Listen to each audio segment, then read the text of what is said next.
jumped the gun. I'm not a prophet or anything like that. What? But the future president of the United States is on this stage, y'all. Y'all know that. Hey, you know, show your love right now, Chicago. I need some energy for Jesse Jackson. What's up, Skip? Junior! What's up, everybody?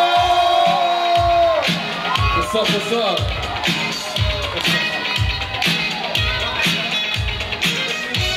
Thank you very much.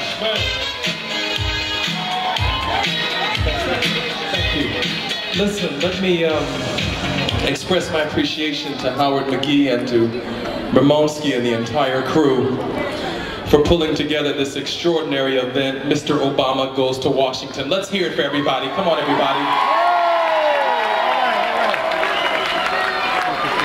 I want to say in a very special way to Barack and to Michelle Obama, they are truly the first family of our state, and if we keep the faith and keep hope alive, they will be the first family of the United States. I'm a little under the weather, laboring under some pretty difficult circumstances, so I got this little poem that's been going around in my head, and it goes something like this. Actually, it's not a poem, it's kind of spoken word, it's kind of Jesse talk. So it's like, we win when Mr. Obama goes to Washington. Or, we won when Mr. Obama goes to Washington. So when I say win, y'all say 10. When I say ton, y'all say Washington. 450 years ago,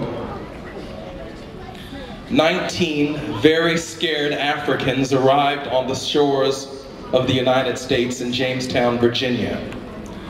Very scared, not knowing what the future would hold, not knowing what the possibilities meant. But they knew that they had been lifted out of their land and moved to this nation against their will. We win when Mr. Obama, 450 years later, goes to Washington. Through that process, the nadir, where more than 30 million people of color were lost in the transatlantic voyage from Africa to the United States of America, leaving their families, witnessing unparalleled family destruction, not knowing what the future would hold. We win when Mr. Obama goes to Washington.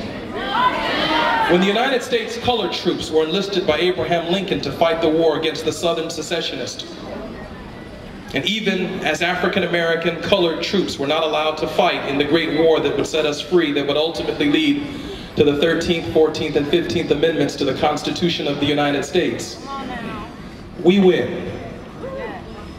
For every person who fought in that war, demanding equal pay for equal work, demanding the same pay for their sacrifice, for people fighting for health care, for people fighting who didn't know what the future holds. They just knew that the condition would be different than the condition they found themselves in. We win 150 years later when Mr. Obama goes to Washington. Oh, it doesn't stop there. I remember when Jesse Jackson was running for president in 1984 and 1988, an old woman called into a radio station and someone said, "Jesse Jackson can't win."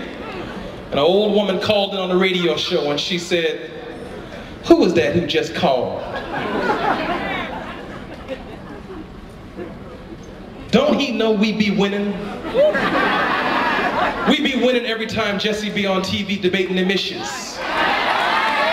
We be winning every time he's not splitting verbs, and every time he talk have to say high five or walk up to a camera and say hi mom. We be winning. We be winning every time someone doesn't embarrass us when they stand in front of a camera and they're making sense about what we need in our community. We be winning. So he hasn't even been sworn in yet. But we won because Mr. Obama's on his way to Washington.